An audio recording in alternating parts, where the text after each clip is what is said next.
சேர்ந்து உட்கார்ந்த வண்ணமாய் நான் பாடும்போது என் உதடு கம்பீரித்து மகிழும் என்ற பாடலை சேர்ந்து பாடி கர்த்தருடைய நாமத்தை மகிமைப்படுத்துவோம்.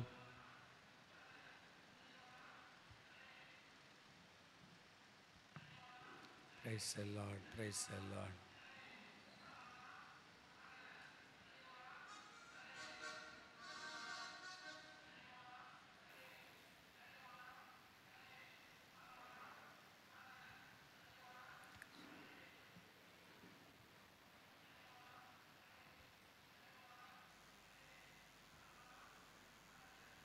Praise the Lord, praise the Lord, praise the Lord. Praise the Lord, praise the Lord. Praise the Lord.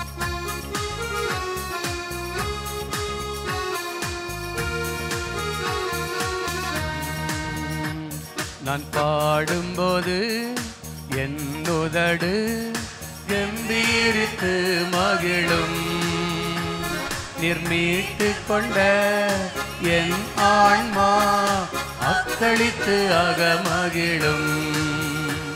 நான் பாடும்போது என் உதடு கம்பீரித்து மகிழும், நிர்மீட்டு கொண்ட என் ஆன்மா அக்களித்து அகமகிழும். நான் பாடுவேன், நான் துதிப்பேன், இரவு பகல் என் நேரமும். நான் பாடுவேன், நான் துதிப்பேன், இரவு பகல் என் நேரமும். உம் துதியால் என் நாவு நிறைந்து இருப்பதாக, உம் துதியால் என் நாவு நிறைந்து இருப்பதாக. நாள்தோறும் உம்மை துதிப்பே, நம்பிக்கையோடு துதிப்பே. பாடுவோம். நாள்தோறும் உம்மை துதிப்பே, நம்பிக்கையோடு துதிப்பே. நான் பாடும்போது என் உதடு கம்பீரித்து மகிழும், நிர்மீட்டு கொண்ட என் ஆன்மா அக்களித்து அகமகிழும். எப்போதும் நான் தேடும் கண்மலை நீர்தானே. சொல்லுவோம். எப்போதும் நான் தேடும் கண்மலை நீர்தானே. புகலிடமும் காவலமும் எல்லாம் நீர்தானே. புகலிடமும் காப்பகமும் எல்லாம் நீர்தானே. நாள்தோறும் உம்மை துதிப்பே, நம்பிக்கையோடு துதிப்பே. பாடுவோம். நாள்தோறும் உம்மை துதிப்பே, நம்பிக்கையோடு துதிப்பே. நான் பாடும்போது என் உதடு கம்பீரித்து மகிழும், நிர்மீட்டு கொண்ட என் ஆன்மா அக்களித்து அகமகிழும். இளமை முதல் இதுவரையில் நீரே என் எதிர்காலம். என் இளமை முதல் இதுவரையில் நீரே என் எதிர்காலம். நீர்தானே என் தலைவர், நோக்கமும் நம்பிக்கையும். நீர்தானே என் தலைவர், என் நோக்கமும் நம்பிக்கையும். நாள்தோறும் உம்மை துதிப்பே, நம்பிக்கையோடு துதிப்பே. நாள்தோறும் உம்மை துதிப்பேன். சேர்ந்து சொல்லுவோம். நம்பிக்கையோடு நாள்தோறும், நாள்தோறும் உம்மை துதிப்பே, நம்பிக்கையோடு துதிப்பே. நாள்தோறும் உம்மை துதிப்பே, நம்பிக்கையோடு துதிப்பே. நான் பாடும்போது என் உதடு கெம்பீரித்து மகிழும். நீர் மீட்டுக் கொண்ட என் ஆன்மா அக்களித்து ஆக மகிழும். நான் பாடும்போது என் உதடு கெம்பீரித்து மகிழும். நீர் மீட்டுக் கொண்ட என் ஆன்மா அக்களித்து ஆக மகிழும். ஜெபம் செய்வோம். தகப்பனே, உம்மை துதிக்கிறோம், ஸ்தோத்தரிக்கிறோம் அப்பா. இந்த பரிசுத்த ஆராதனைக்காக நாங்கள் உமக்கு நன்றி செலுத்துகிறோம். உம்முடைய சமூகத்தில் வருவது எத்தனை பாக்கியம், எத்தனை சிலாக்கியம் அப்பா. நன்றியோடு உம்மை துதிக்கிறோம். இந்த ஆராதனை எங்களுக்கு ஆசீர்வாதமாக மாற்றி தாருங்க. உம்முடைய சமூகத்தில் வந்து நாங்கள் உம்முடைய நாமத்தை மகிமைப்படுத்தவும், எங்கள் வாழ்க்கையிலே நீர் செய்ய போகின்ற எல்லா நன்மைகளுக்காக நன்றி பலிகளை செலுத்தவும் ஏறெடுக்கவும், ஆண்டவரே உங்கள் நாமத்தை உயர்த்தவும் எங்களுக்கு கொடுத்த இந்த கிருபைக்காய் ஸ்தோத்திரம் அப்பா. இந்த ஆராதனை எங்களுக்கு ஆசீர்வாதமாக மாற்றி தாருங்க. பாடுகிற பாடல்கள், வாசிக்க போகிற வேத வசனங்கள், சத்திய திருவார்த்தைகள் எல்லாவற்றையும் நீர் ஆசீர்வதியும். நீர் பேசும், நாங்கள் கேட்கிறோம். வர வாஞ்சையுள்ள ஒவ்வொரு மக்களையும் துரிதமாய் நீர் கொண்டு வாரும். நாங்கள் ஒருமித்து உம்முடைய நாமத்தை உயர்த்த கிருபை தாரும். இயேசு கிறிஸ்துவின் நாமத்திலே ஜெபிக்கிறோம் பிதாவே, ஆமேன். உட்காருவோம். கர்த்தருடைய பரிசுத்த நாமம் மகிமைப்படுவதாக. இந்த பரிசுத்த ஆராதனைக்கு ஆரம்பமாய் நாம் யாவரும் எழுந்து நின்று 8வது பாடலை சேர்ந்து பாடி கர்த்தருடைய நாமத்தை மகிமைப்படுத்துவோம்.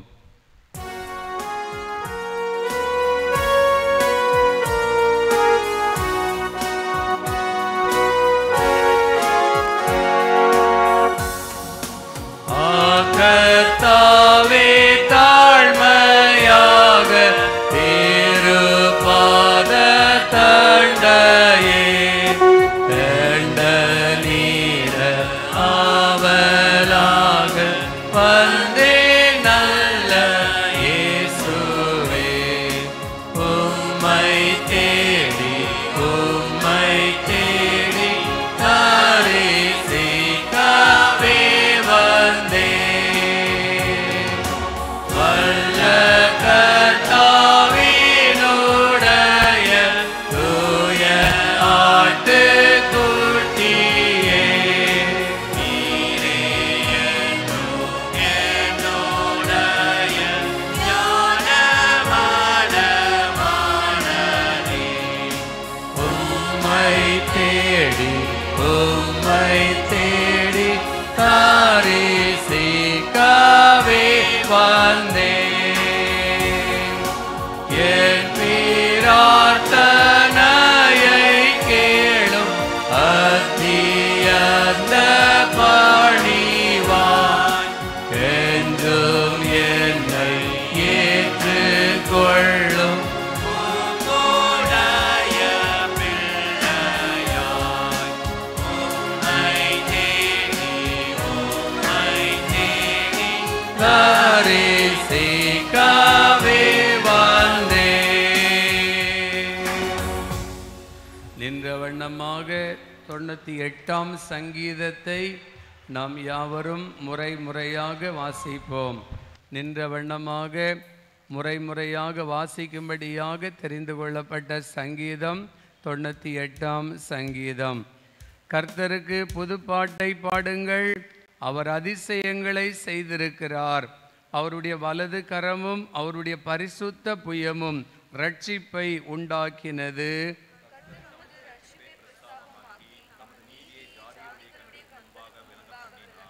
அவர் இஸ்ரவேல் குடும்பத்துக்காக தமது கிருபையையும் உண்மையையும் நினைவு கூர்ந்தார். பூமியின் எல்லைகளெல்லாம் நமது தேவனுடைய ரட்சிப்பை கண்டது.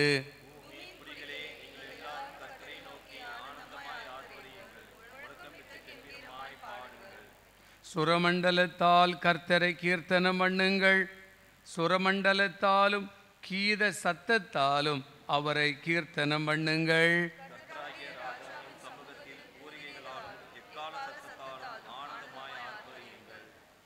சமுத்திரமும் அதன் நிறைவும் பூச்சக்கரமும் அதன் குடிகளும் முழங்குவதாக.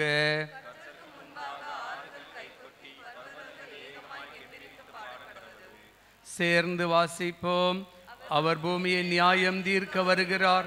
பூலோகத்தை நீதியோடும் ஜனங்களை நிதானத்தோடும் நியாயம் தீர்ப்பார். பிதாவுக்கும் குமாரனுக்கும் பரிசுத்த ஆவிக்கும் மகிமை உண்டாவதாக. ஆதியிலும் இப்பொழுதும் எப்பொழுதுமான சதா காலங்களிலும் மகிமை உண்டாவதாக.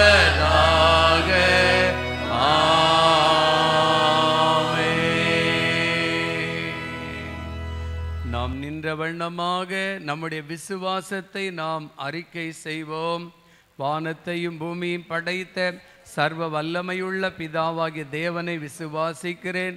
அவருடைய ஒரே குமாரனாகிய நம்முடைய நாதர் இயேசு கிறிஸ்துவையும் விசுவாசிக்கிறேன். அவர் பரிசுத்த ஆவியினாலே கன்னி மரியாளிடத்தில் உற்பவித்து பிறந்தார். பொந்தியு பிலாத்துவின் காலத்தில் பாடுபட்டு சிலுவையில் அறையுண்டு மரித்து அடக்கம் பண்ணப்பட்டு பாதாளத்தில் இறங்கினார். 3ஆம் நாள் மரித்தோரிடத்திலிருந்து எழுந்தருளினார். பரமண்டலத்துக்கு ஏறி சர்வ வல்லமையுள்ள பிதாவாகிய தேவனுடைய வலது பாரிசத்தில் விற்றிருக்கிறார். அவ்விடத்திலிருந்து உயிருள்ளோரையும் மரித்தோரையும் நியாயம் தீர்க்க வருவார். பரிசுத்த ஆவியானவரை விசுவாசிக்கிறேன். பரிசுத்த சபையும் பரிசுத்தவான்களுடைய ஐக்கியமும் பாவ மன்னிப்பும் சரீர உயிர்த்தெழுதலும் நித்திய ஜீவனும் உண்டென்று விசுவாசிக்கிறேன். ஆமேன். நாம் யாவரும் முழங்கால் படியிட்டு கர்த்தருடைய ஜெபத்தை சேர்ந்து ஏறெடுப்போம். பரமண்டலங்களில் இருக்கிற எங்கள் பிதாவே, உம்முடைய நாமம் பரிசுத்தப்படுவதாக, உம்முடைய ராஜ்யம் வருவதாக, உம்முடைய சித்தம் பரமண்டலத்திலே செய்யப்படுகிறது போல பூமியிலேயும் செய்யப்படுவதாக. அன்றனுள்ள ஆகாரத்தை எங்களுக்கு தாரும். எங்களுக்கு விரோதமாய் குற்றம் செய்கிறவர்களை நாங்கள் மன்னிக்கிறது போல எங்கள் குற்றங்களையும் எங்களுக்கு மன்னியும். எங்களை சோதனைக்குள் பிரவேசிக்க பண்ணாமல் தீமை நின்று எங்களை ரட்சித்து கொள்ளும். ராஜ்யமும் வல்லமையும் மகிமையும் என்றென்றைக்கும் உம்முடையவைகளே.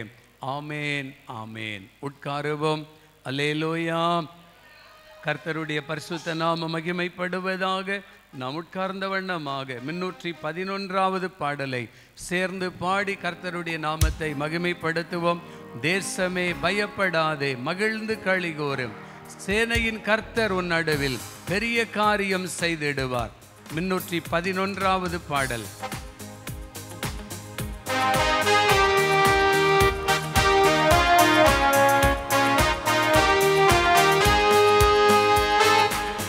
தேசமே பயப்படாதே, மகிழ்ந்து களிகூர். கரங்களை தட்டி பாடுவோம். தேசமே பயப்படாதே, மகிழ்ந்து களிகூர், சேனையின் கர்த்தர் நம் நடுவில் பெரிய காரியம் செய்திடுவார். சேனையின் கர்த்தர் நம் நடுவில் பெரிய காரியம். விசுவாசத்தோடு தேசமே பயப்படாதே, மகிழ்ந்து களிகூர், பலத்தினாலும் அல்லவே, பராக்கிரமம் அல்லவே, பலத்தினாலே அல்லவே, பராக்கிரமம் அல்லவே, ஆவினாலே ஆகும் என்று ஆண்டவர் வாக்கு அருளினாரே. ஆவினாலே ஆகும் என்று ஆண்டவர் வாக்கு அருளினாரே. தேசமே பயப்படாதே, மகிழ்ந்து களிகூர், தாய் மறந்தாலும் மறவாமல் உள்ளம் கையில் வரைந்தாரே. தாய் மறந்தாலும் மறவாமல் விசுவாசத்தோடு சொல்லுவோம். ஆமே. வலக்கரத்தாலே தாங்கி என்னை சகாயம் செய்து உயர்த்திடுவார். வலக்கரத்தாலே தாங்கி என்னை சகாயம் செய்து உயர்த்திடுவார். தேசமே பயப்படாதே,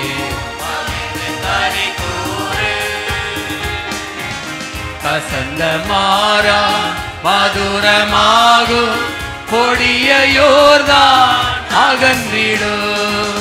கசந்த மாறா மதுரமாகும் கொடிய யோர்தான் அகன்றிடும். நித்தமும் உன்னை நல்வழி நடத்தி ஆத்துமாவை நீதம் தேற்றிடுவார். நித்தமும் உன்னை நல்வழி நடத்தி ஆத்துமாவை நீதம் தேற்றிடுவார். தேசமே ஆமே.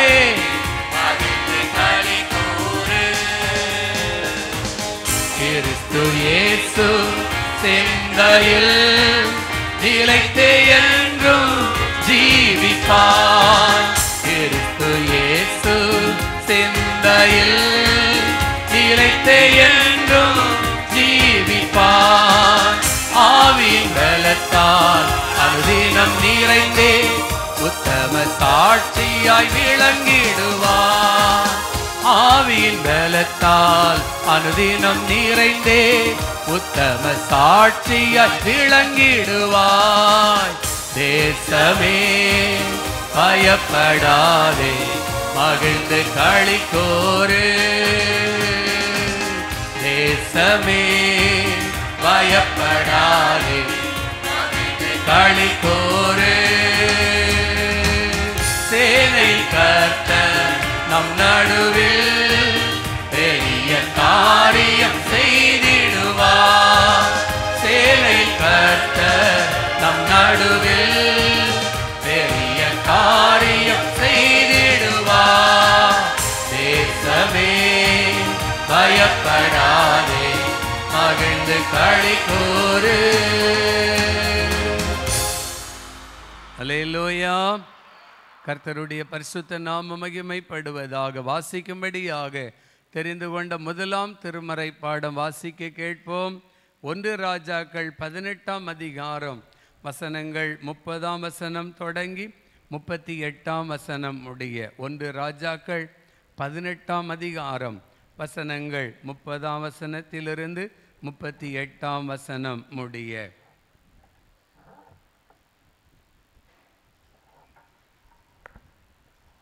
வாசிக்கப்படும்படியாக தெரிந்து கொள்ளப்பட்ட முதலாம் வேத பாடம் 1 ராஜாக்களின் புஸ்தகம் 18ஆம் அதிகாரம் வசனங்கள் 30 முதல் 38 முடிய.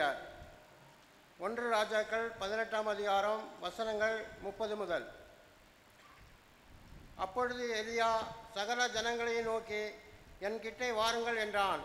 சகல ஜனங்களும் அவன் கிட்டே வந்தபோது தகர்க்கப்பட்ட கர்த்தருடைய பலிபீடத்தை அவன் செப்பனிட்டு, உனக்கு இஸ்ரவேலின் பேர் இருப்பதாக என்று சொல்லி, கர்த்தருடைய வார்த்தையை பெற்ற யாக்கோபுடைய குமாரால் உண்டான கோத்திரங்களுடைய இலக்கத்தின்படியே 12 கற்களை எடுத்து, அந்த கற்களாலே கர்த்தருடைய நாமத்துக்கென்று ஒரு பலிபீடத்தை கட்டி, பலிபீடத்தை சுற்றிலும் தானியம் அளக்கிற 2 படி விதை விதைக்கத்தக்க இடமான ஒரு வாய்க்காலை உண்டாக்கி, விறகுகளை அடுக்கி ஒரு காளையை சந்து சந்தாக துண்டித்து விறகுகள் மேல் வைத்தான்.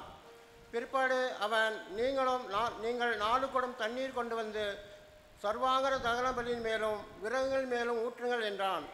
பின்பு 2ஆம் தரமும் அப்படியே ஊற்றுங்கள் என்றான். 2ஆம் தரமும் ஊற்றினார்கள். அதற்கு பின்பு 3ஆம் தரமும் அப்படியே ஊற்றுங்கள் என்றான். 3ஆம் தரமும் ஊற்றினார்கள். அப்பொழுது தண்ணீர் பலிபீடத்தின் மேல் சுற்றி ஓடினது. வாய்க்காலையும் தண்ணீரால் நிரப்பினான். அந்தி பலி செலுத்தும் நேரத்திலே தீர்க்கதரிசியாகிய எலியா வந்து, ஆபிரகாமுக்கும் ஈசாக்கும் யாக்கோபுக்கும் தேவனாகிய கர்த்தாவே, இஸ்ரவேலிலே நீர் தேவன் என்றும் நான் உம்முடைய ஊழியக்காரன் என்றும் நான் இந்த காரியங்களெல்லாம் உம்முடைய வார்த்தையின்படி செய்தேன் என்றும் இன்றைக்கு விளங்க பண்ணும். கர்த்தாவே, நீர் தேவனாகிய கர்த்தர் என்றும் தேவரீர் தங்கள் இருதயத்தை மறுபடியும் திருப்பினீர் என்றும் இந்த ஜனங்கள் அறியும்படிக்கு என்னை கேட்டருளும் என்றான். அப்பொழுது கர்த்தரிடத்தில் இருந்து அக்கினி இறங்கி அந்த சர்வாங்க தகன பலியையும் விறகுகளையும் கற்களையும் மண்ணையும் பட்சித்து வாய்க்காலில் இருந்த தண்ணீரையும் நக்கி போட்டது என்பது வாசிக்க வேண்டிய முதலாம் திருமறை பாடம் வாசித்து முடிந்தாயிற்று. கர்த்தருக்கு மகிமை உண்டாவதாக. ஆமேன். கர்த்தர் தாமே இந்த திருவசனங்களை ஆசீர்வதிப்பாராக. ஆமேன். இரண்டாம் திருமறை பாடம் வாசிக்க கேட்போம். வாசிக்கும்படியாக தெரிந்து கொள்ளப்பட்ட இரண்டாம் திருமறை பாடம் பரிசுத்த அப்போஸ்தலனாகிய பவுல் ரோமருக்கு எழுதின நிருபம் 1ஆம் அதிகாரம் வசனங்கள் 13ஆம் வசனத்திலிருந்து 19ஆம் வசனம் முடிய. ரோமர் 1ஆம் அதிகாரம் வசனங்கள் 13லிருந்து 19ஆம் வசனம் முடிய. ரோமர் 1ஆம் அதிகாரம் வசனங்கள் 13 முதல் 19 வரை. சகோதரரே, புறஜாதிகளான மற்றவர்களுக்குள்ளே நான் பலனை அடைந்தது போல உங்களுக்குள்ளும் சில பலனை அடையும்படிக்கு உங்களிடத்தில் வர பலமுறை யோசனையாயிருந்தேன்.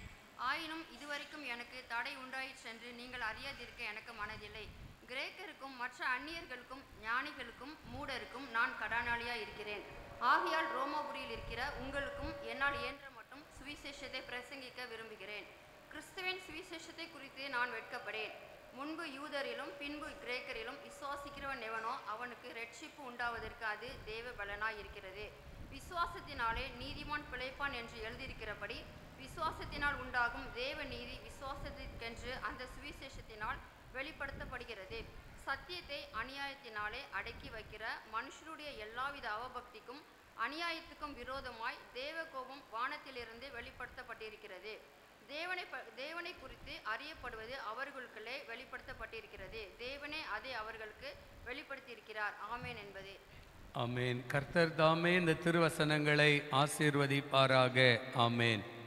பரிசுத்த மெய் விவாக அறிக்கை. நம்முடைய திருச்சபையை சார்ந்தவரும் சென்னை 44 குரோம்பேட்டை சிதம்பரம் தெரு நம்பர் 18 வசிக்கும் திருமதி எம் ஷீலா முத்துராஜ் அவர்களின் மகன் எம் டேனியல் கார்த்திக்கும் சென்னை 77 வீரராகவபுரம் காடுவெட்டி நம்பர் 205/97 ஆவடி மெயின் ரோட்டில் வசிக்கும் அப்போஸ்தல பூரண சுவிசேஷ சபையை சார்ந்த திரு பி சுந்தரம் திருமதி சாம்பசிவம் அவர்களின் மகள் எஸ் காமாட்சி ரோஸ்லின் ஜெனிஃபரும் திருமணம் செய்ய சம்மதித்திருக்கின்றார்கள் என்பதை திருச்சபைக்கு அறிவிக்கின்றேன். இவ்விருவரும் பரிசுத்த மெய் விவாகத்திலே சேர்க்கக்கூடாதபடிக்கு நியாயமான காரணமாவது தடையாவது உண்டென்று உங்களில் யாராகிலும் அறிந்திருந்தால் சபை போதகருக்கு எழுத்தின் மூலம் தெரியப்படுத்த வேண்டும். இது இவர்களுக்கு முதலாம் அறிக்கை. கர்த்தருடைய பரிசுத்த நாமத்திற்கு மகிமை உண்டாவதாக. சில நிமிடங்கள் நாம் யாவரும் எழுந்து நின்று ஆண்டவருக்கு நன்றி துதி ஸ்தோத்திரங்களை செலுத்தி தொடர்ந்து நாம் கர்த்தருடைய வார்த்தைக்காக நாம் கடந்து செல்லுவோம். ஆண்டவர் நல்லவர். இதுவரை நம்மை நடத்தி வந்தார். நாட்கள் வேகமாய் கடந்து போய் கொண்டிருக்கிறது. 2025வது வருஷத்தின் இந்த முதல் மாதம் இந்த கடைசி ஞாயிற்றுக்கிழமையில நம்ம நிற்கிறோம். எனக்கு பிரியமானவர்களே, ஆண்டவர் நல்லவர். அவர் சொன்னதை செய்ய வல்லமை உள்ளவர். அவர் சகலமும் செய்ய வல்லமை உள்ளவர். அவர் செய்ய நினைத்தது ஒன்றும் தடைபடாது. அல்லேலூயா. இந்த வருஷத்துல ஆண்டவர் உங்களை குறித்து, உங்கள் பிள்ளைகளை குறித்து, உங்கள் குடும்பத்தை குறித்து ஆண்டவர் சொல்லி இருக்கிற அத்தனை வாக்குத்தத்தங்களையும் அவர் ஆம் என்றும் ஆமேன் என்றும் அவர் நிறைவேற்ற வல்லமை உள்ளவராய் இருக்கிறார். அல்லேலூயா. கர்த்தருக்கு மகிமை உண்டாகட்டும். சில நிமிடங்கள் நாம் எல்லாரும் எழுந்து நின்று உற்சாகத்தோடு உள்ளத்தின் ஆழத்தில் இருந்து ஆண்டவருக்கு நாம் நன்றி ஸ்தோத்திரங்களை செலுத்துவோமா? தேவரீர், நீர் சகலமும் செய்ய வல்லவர். நீர் செய்ய நினைத்தது நிறைவேறும். ஆண்டவரை நோக்கி பார்த்து நாம் சேர்ந்து பாடி ஆண்டவருடைய நாமத்தை மகிமைப்படுத்துவோமா? ஆண்டவரே, நீர் செய்ய நினைத்தது ஒன்று தடைபடாதப்பா. என் வாழ்க்கை குறித்து ஒரு நோக்கம் வச்சிருக்கிறீங்க. என் பிள்ளைகளை குறித்து ஒரு திட்டம் வச்சிருக்கிறீங்கப்பா. நீர் செய்ய நினைத்தது நிச்சயமா நிறைவேறும். அது தடைபடாது. சேர்ந்து பாடி ஆண்டவருடைய நாமத்தை மகிமைப்படுத்துவோமா? Praise the Lord. ஹalleluya.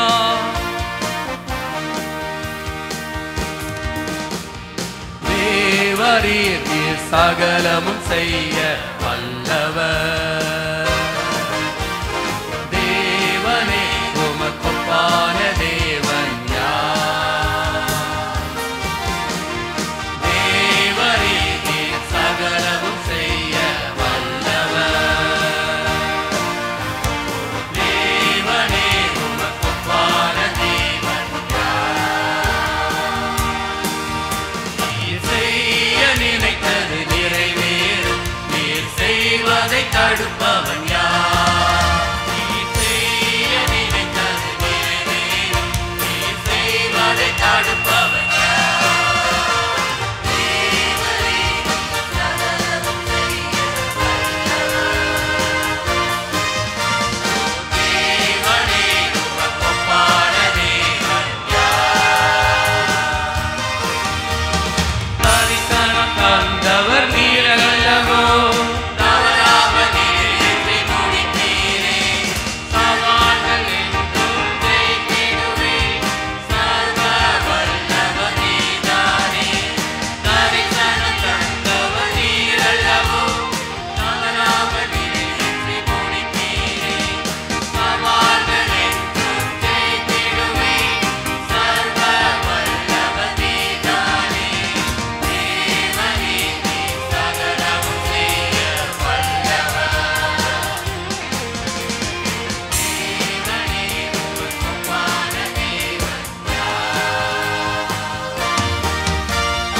உமக்கொப்பானவர் யார்? உமக்கொப்பானவர் யார்? உமக்கொப்பானவர் யார்? உமக்கொப்பானவர் யார்? வானத்திலும் பூமியிலும் உமக்கொப்பானவர் யார்? வானத்திலும் பூமியிலும் உமக்கொப்பானவர் உமக்கொப்பானவர் யார்? வலதுகையை உயர்த்தி சொல்லும், ஆண்டவரே என்னை நடத்த, என்னை போஷிக்க, என்னை நேசிக்க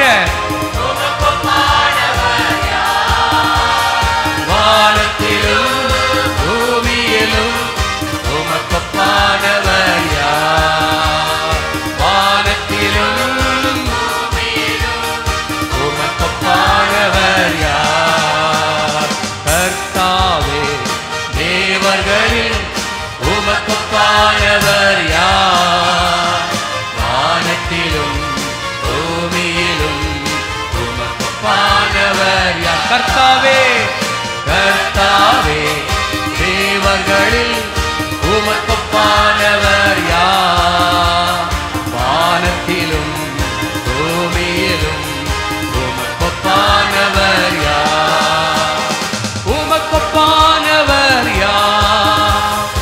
உமக்கொப்பானவர் யார்? உமக்கொப்பானவர் யார்? உமக்கொப்பானவர் யார்? வானத்திலும் பூமியிலும் உமக்கொப்பானவர் யார்? வானத்திலும் பூமியிலும் உமக்கொப்பானவர் யார்? பெருவெள்ளம் மோதி அடிக்கின்றதோ, பெருங்காற்றில் படகு தவிக்கின்றதோ. பெருவெள்ளம் மோதி அடிக்கின்றதோ, பெருங்காற்றில் படகு தவிக்கின்றதோ. வல்லவர் உனக்குள்ளே இருக்கின்றார், வலக்கரம் தாங்குவர் கலங்காதே. அவர் வலக்கரம் தாங்குவர் கலங்காதே. உனக்குள்ளே இருக்கின்ற நம் இயேசு என்றும் பெரியவரே. உனக்குள்ளே இருக்கின்ற உன் இயேசு என்றும் பெரியவரே. நீ அறியாததும் பெரிய காரியங்கள் செய்திடுவார். நீ அறியாததும் பெரிய காரியங்கள் செய்திடுவார். உனக்குள்ளே இருக்கின்ற உன் இயேசு என்றும் பெரியவரே. மகிழ்வோம் மகிழ்வோம் தினம் ஆக மகிழ்வோம், இயேசுராஜன் நம் சொந்தமாயினார். மகிழ்வோம் மகிழ்வோம் தினம் ஆக மகிழ்வோம், இயேசுராஜனும் சொந்தமாயினார். இந்த பாதலத்தில் சொந்தக்காரரவர் எந்த உள்ளத்தில் சொந்தமானார். இந்த பாதலத்தில் சொந்தக்காரரவர் எந்த உள்ளத்தில் சொந்தமானார். ஆனந்தமே பரமானந்தமே இது மாபெரும் பாக்கியமே. ஆனந்தமே பரமானந்தமே இது மாபெரும் பாக்கியமே. இந்த பாதலத்தில் சொந்தக்காரரவர் சொந்தமானார். இந்த பாதலத்தில் சொந்தக்காரரவர் எங்கள் உள்ளத்தில் சொந்தமானார். சின்னம் சிறுவயதில் என்னை குறித்து விட்டார், தூரம் போயினும் கண்டு கொண்டார். சின்னம் சிறுவயதில் ஆமே உற்சாகமாய் கரங்களை தட்டி ஆமே தமது ஜீவனை எனக்கும் அளித்து தமது ஜீவனை எனக்கும் அளித்து ஜீவன் பெற்றுக் கொள்ளுரைத்தார். ஆனந்தமே பரமானந்தமே இது மாபெரும் பாக்கியமே. ஆனந்தமே பரமானந்தமே இது மாபெரும் பாக்கியமே. இந்த பாதலத்தில் சொந்தக்காரரவர் எந்த உள்ளத்தில் சொந்தமானார். இந்த பாதலத்தில் சொந்தக்காரரவர் எந்த உள்ளத்தில் சொந்தமானார். பெற்ற தாயும் தந்தையுமானவரே மற்றும் எல்லாம் எனக்கு நீரே. பெற்ற தாயும் தந்தையுமானவரே வானம் பூமியும் யாவுமே மாறிடும் நீரோ வாக்கு மாறாதவரே. சொல்லுங்க வாய்களை திறந்து நீர் வாக்கு மாறாதவர் ஐயா.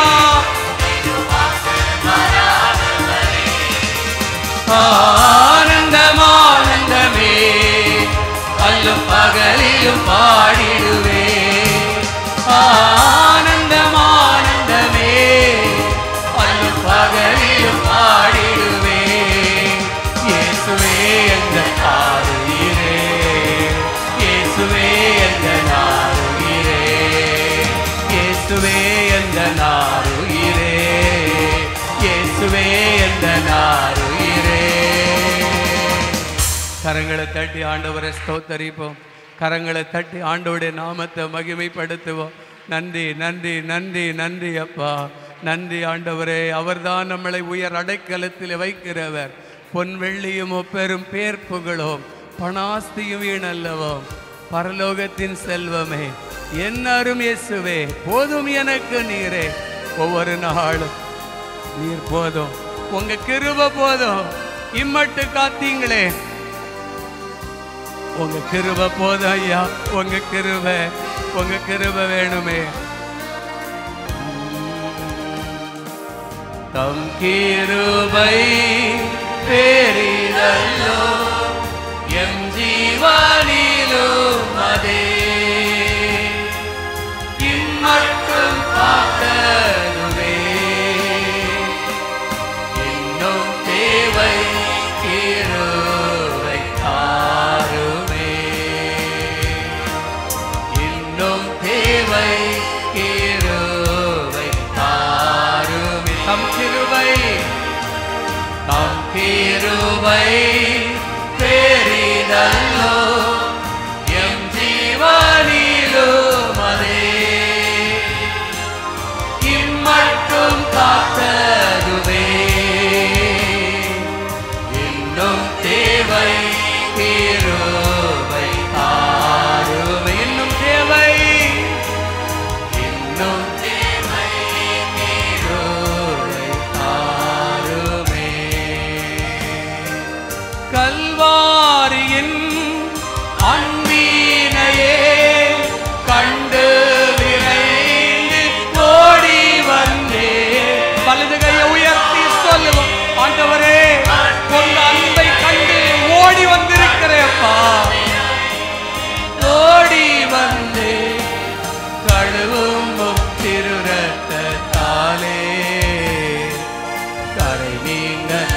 இருதயத்தை கழுவும் திரு ரத்தத்தாலே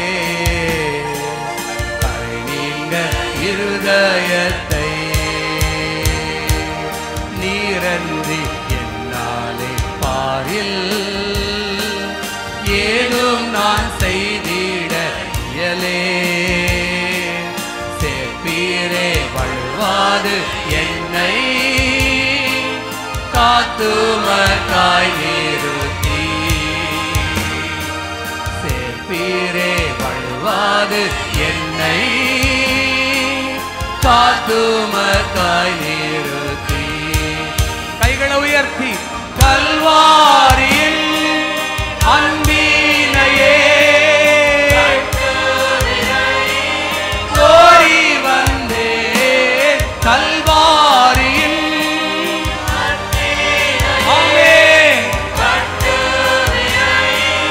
கோரி வந்தே கழுவும் திரு ரத்தத்தாலே கரைநீங்க இருதயத்தை கழுவும்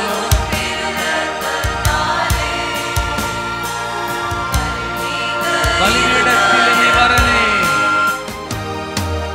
பலிபீடத்தில் என்னை பரனே படைக்கிறேனே இந்த வேளை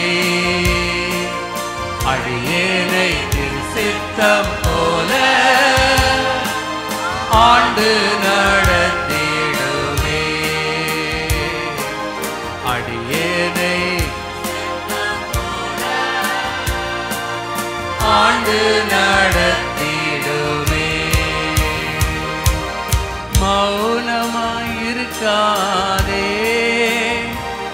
நீ மௌனமாயிருக்காதே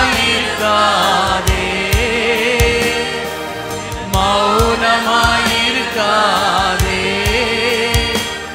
நீ மௌனமாயிருக்காதே இது சிந்திக்கும் காலம் செயல்படும் நேரம் மௌனமாயிருக்காதே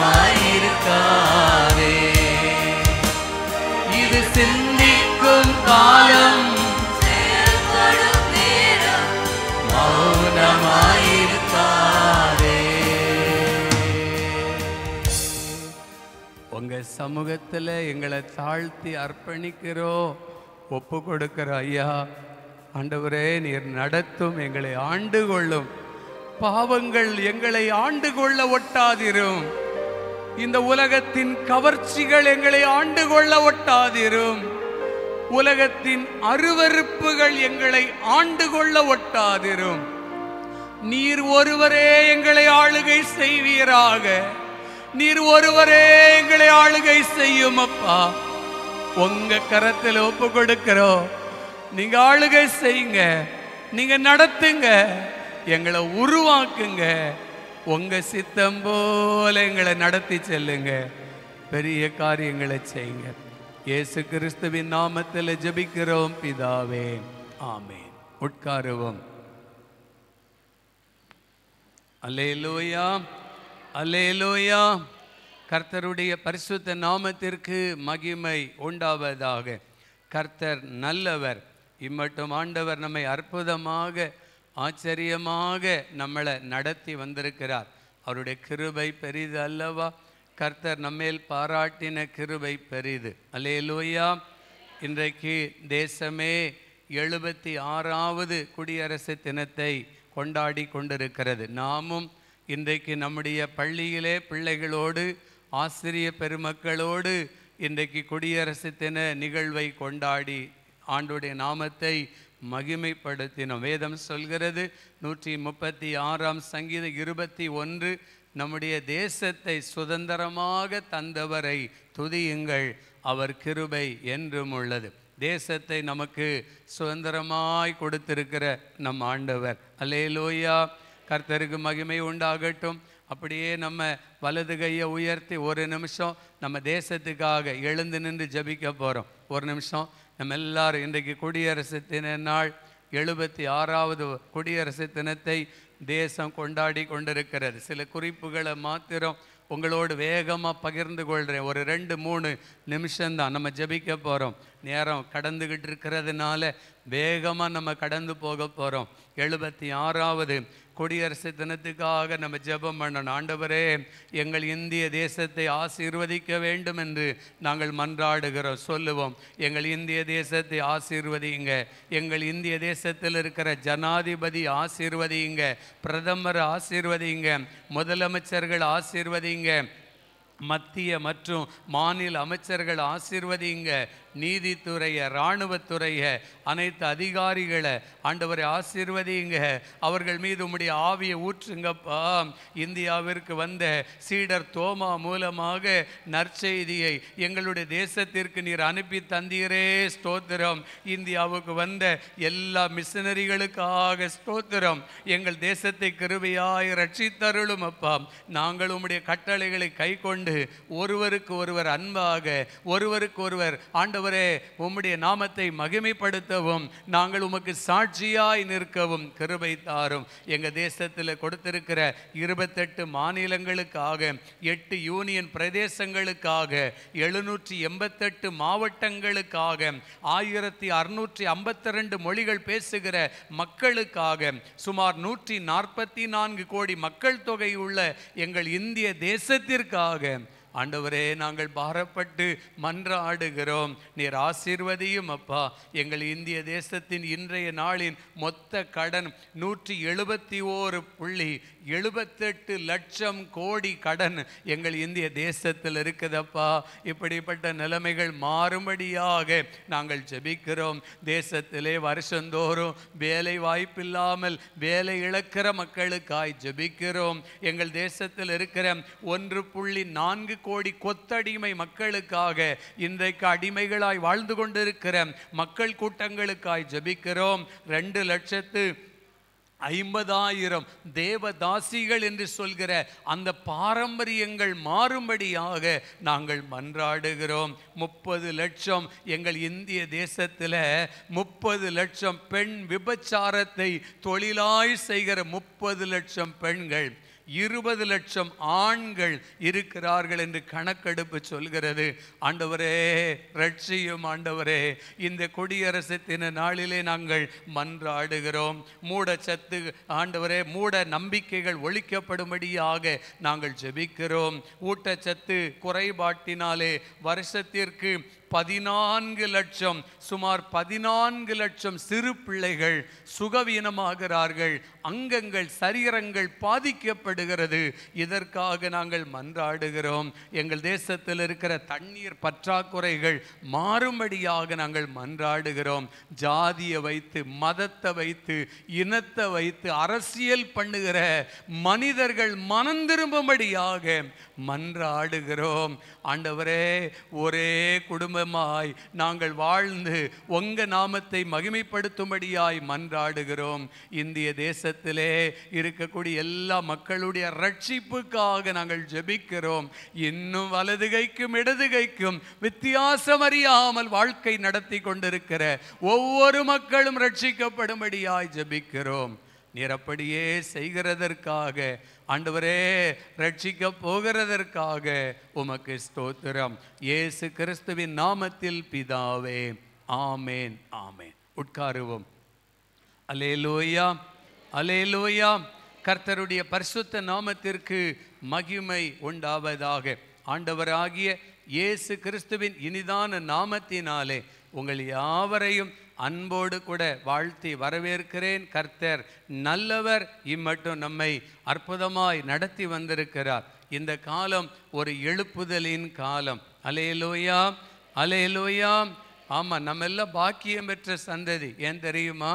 ஆண்டவர் தமிழ்நாட்டை ரொம்ப நேசிக்கிறார். அதனால தான் நிறைய மிஷனரிமார்கள் ஒவ்வொரு மாவட்டத்திலையும் தமிழ்நாட்டில் அநேக மிஷனரிகளை அனுப்பி தந்து இன்றைக்கி நம்ம எல்லாம் ரட்சிக்கப்பட்டிருக்கிறோம். அப்படின்னா மிஷனரிமார்கள் தியாகத்தோடு, அர்ப்பணிப்போடு அவர்கள் நினச்சிருந்தா அவங்க சொந்த தேசத்தில் நல்ல மகிழ்ச்சியாக, நல்ல வசதி வாய்ப்போடு வாழ்ந்திருக்க முடியும். ஆனால் வசதியை விட்டு எல்லாவற்றையும் விட்டு தங்கள் சொத்துக்களை எல்லாம் விற்று நம்முடைய இந்திய தேசத்தில் குறிப்பாக தமிழ்நாட்டில் வந்து அவங்க ஆண்டோடைய ஊழியத்தை செஞ்சாங்க. அல்லேலூயா. அதனால தான் நம்ம எல்லாம் ரட்சிக்கப்பட்டிருக்கிறோங்க. எத்தனை மிஷனரிகளுடைய தியாகங்கள் தெரியுமா? சீகன் பால்க் என்கிற ஐயா தரங்கம்பாடிக்கு வந்த பொழுது கிட்டத்தட்ட 6-7 மாதமாக கடல் பிரயாணம். இன்றைக்கு இருக்கிறதை போல அல்ல. அன்றைக்கு காற்றடிச்சா அந்த கடல் அதில் இந்த பாய்மர கப்பல் எங்கே போகுதோ அந்த திசையில் போயிடும். அப்புறம் அந்த காற்று நின்னதுக்கு பிறகு எங்கே ஒதுங்குதோ திரும்ப அங்கேருந்து பிரயாணப்படுவார்கள். அந்த காற்று அந்த கடல் சூழ்நிலை ஒத்துக்கொள்ளாததுனால எத்தனையோ பேர் மரித்து போய் விடுவார்கள். கடலில் வச்சே மறிச்சிருவாங்க. என்ன பண்ணுறது? அப்படியே தூக்கி கடலில் தூக்கி போட்டுருவாங்க. வேறு வழி என்ன? அங்கே 600க்கு மேலே புறப்பட்டவர்கள் வந்து சேரும்போது 200க்கும் குறைவாகத்தான் தரங்கம்பாடியில் வந்து சேர்ந்தார்களாம். எனக்கு அருமையானவர்களே, யோசித்து பாருங்கள். இப்படியெல்லாம் எத்தனை மிஷினரிகள் தியாகத்தோடு அர்ப்பணிப்போடு வந்ததுனால தான் இன்னைக்கு நம்ம ஆண்டவரை அறிந்திருக்கிறோம், ஏற்றுக்கொண்டிருக்கிறோம், ரட்சிக்கப்பட்டிருக்கிறோம். அல்லேலூயா.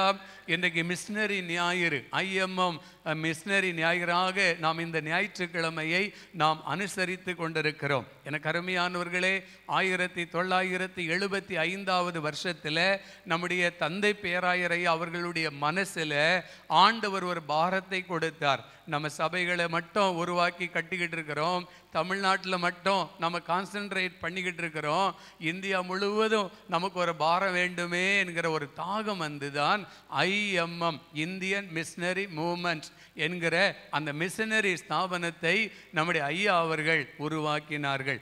இன்றைக்கு இந்தியாவிலே கிட்டத்தட்ட சுமார் 1300 மிஷனரிகள் நம்முடைய ECI IMMல ஊழியத்தை செய்து கொண்டிருக்கிறார்கள். அல்லேலூயா. அவர்களுக்காக நம்ம கர்த்தருக்கு நன்றி செலுத்துவோம். அல்லேலூயா.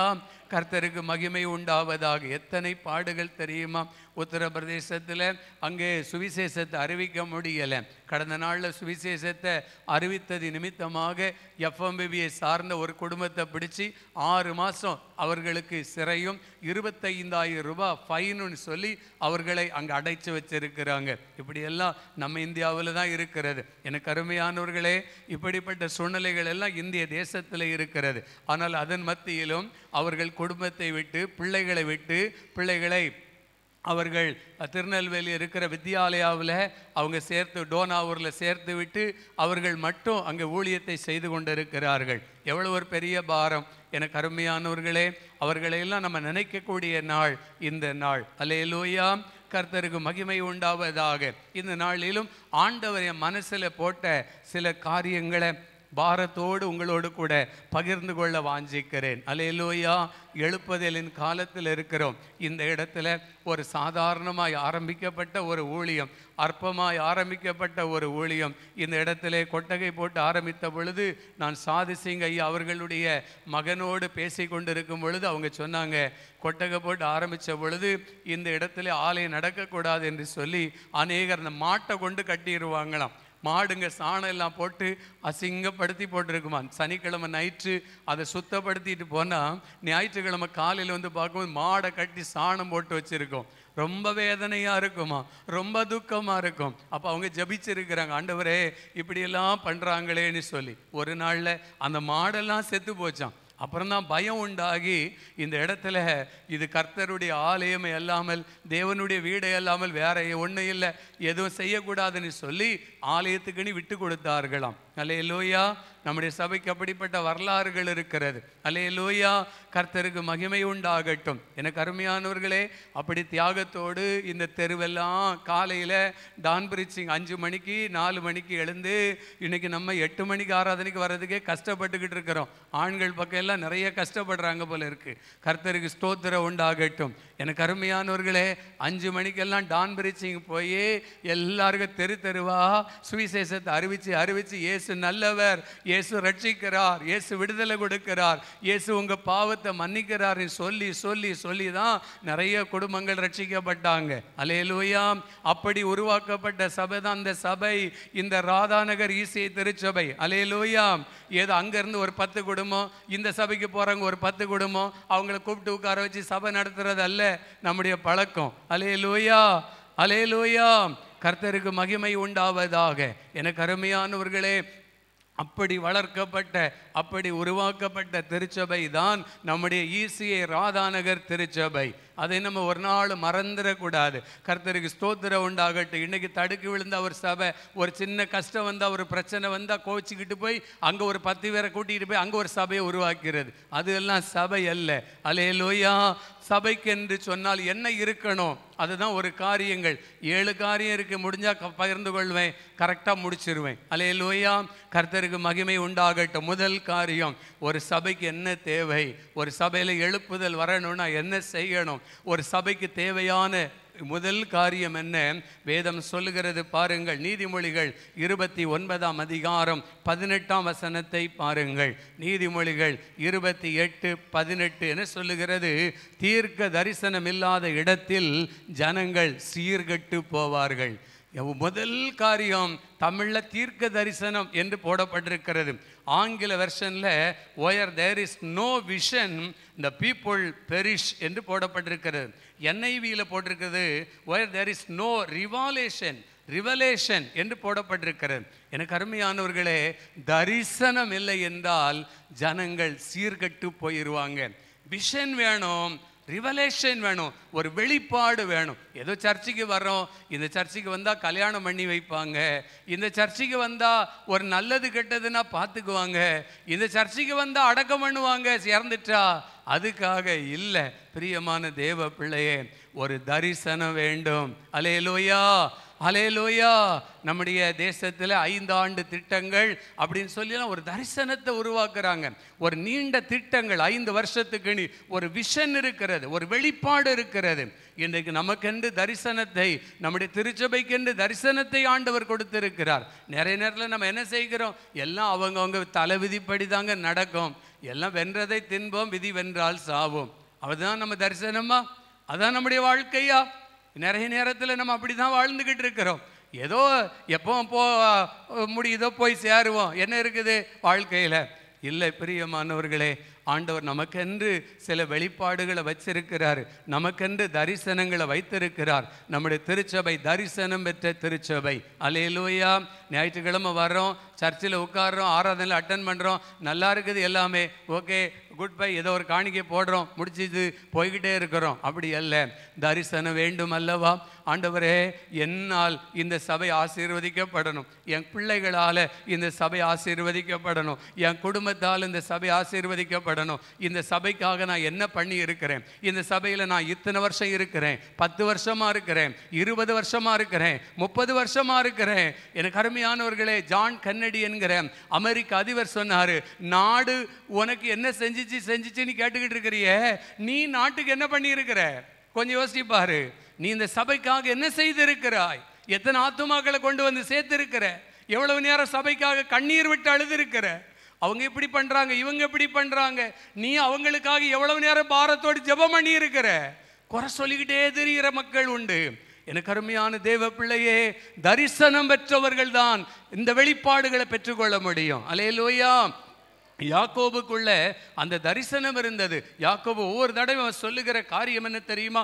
ஆதியாகமம் 32:9 உனக்கு நன்மை செய்வேன் என்று எனக்கு சொல்லியிருக்கிற கர்த்தாவே, எனக்கு சொல்லியிருக்கிறீங்களே, உனக்கு நன்மை செய்வேன்னு நீங்கள் சொல்லியிருக்கிறீங்களே. ஒவ்வொரு தடவை அதை அவன் சொல்லிக்கொண்டே இருந்தான். பிரியமானவர்களுக்கு காரணம், அவன் ஒரு தரிசனம் பெற்றவனாக இருந்தான். வேதத்தில் யோசேப்பை குறித்து பார்க்கும் பொழுது ஆதியாகமம் 37ஆம் அதிகாரத்தில் 8ஆம் வசனத்தில் 20ஆம் வசனத்தில் நம்ம வாசிக்கிறோம். வேதம் சொல்லுகிறது, அவன் ஒரு சொப்பனத்தை, ஒரு தரிசனத்தை பெற்றிருந்தான். அந்த தரிசனம் நிறைவேறும் என்று சொல்லி அவன் அறிந்திருந்தான். சகோதரர்கள் எல்லாம் கேலி பண்ணாங்க, சகோதரர்களால் அவன் பகைக்கப்பட்டான். அவனுடைய அப்பா கூட சொல்றாரு, நீ என்னை ஆளப்போகிறியோ, எங்க எல்லாரையும் ஆளுவாயோ அப்படின்னு சொல்லி அவனை பகைத்தார்கள். ஆனால் அவனுக்கு ஒன்று தெரியும், தரிசனம் கொடுத்தது ஆண்டவர். அல்லேலூயா. அது நிச்சயமா நிறைவேறும். எனக்கு அருமையானவர்களே, இந்த வருஷத்துல கூட ஆண்டவர் நமக்கு தரிசனம் தந்திருக்கிறார். 25 புதிய ஆத்துமாக்கள் 50 பேருக்கு ஞான ஸ்நானம், சபையில் ஒரு வளர்ச்சி உண்டாகணும், தரிசனம் உண்டாகணும், சபையில் ஒரு பெருக்க உண்டாகணும். இந்த சுத்தியெல்லாம் இடத்த வாங்கி பெரிய ஆலயமாக கட்டணும். அல்லேலூயா. நமக்கு பெரிய தரிசனங்கள் உண்டுங்க. ஏதோ இருக்கிறத வச்சு ஓட்டிக்கிட்டு போயிடலாம் அப்படிங்கிறது இல்லை. அல்லேலூயா. வருஷந்தோறும் ஆலயத்தை கட்டணும், இந்த ஆலயத்தை விருத்தி அடைய பண்ணணும். அல்லேலூயா. கர்த்தருக்கு மகிமை உண்டாகட்டும். எதுக்கு செய்யணும், ஏன் பண்ணணும், எப்படி பணம் கிடைக்கும், கர்த்தர் தருவார். அல்லேலூயா. நம்முடைய தந்தை பேராயர் அவர்கள் இந்த மிஷனரி ஊழியத்தை ஆரம்பிக்கும் பொழுது அவர்கள் கர்த்தரை நம்பி, ஆண்டவரை நம்பி முழங்கால நின்று தான் ஆரம்பித்தாங்க. இன்னைக்கு எத்தனை மாநிலங்களிலே இன்றைக்கு மிஷனரி ஊழியங்கள் நடந்து கொண்டு இருக்கிறது. எனக்கு அருமையானவர்களே, தரிசனத்தை கொடுத்த ஆண்டவர் அதை நிறைவேற்றுவதற்குரிய தேவைகளை அவர் சந்திக்க வல்லமை உள்ளவராய் இருக்கிறார். அல்லேலூயா. கர்த்தருக்கு மகிமை உண்டாகட்டும். தரிசனம் உள்ளவனாயிரு. சொல்லுங்க பார்க்கலாம். பக்கத்தில் இருக்கிறவங்கள பார்த்து சொல்லுங்க, தரிசனம் உள்ளவளாயிரு. சர்ச்சில் வந்து தூங்கி நேரத்தை ஓட்டிக்கிட்டு இருக்கலாம்னு நினச்சிக்கிட்டு இருக்காத. ஏதோ கடமைக்கு வந்து உட்காந்து அட்டெண்டன்ஸ் போடுறதுக்காக வந்து போயிட்டு இருக்காத.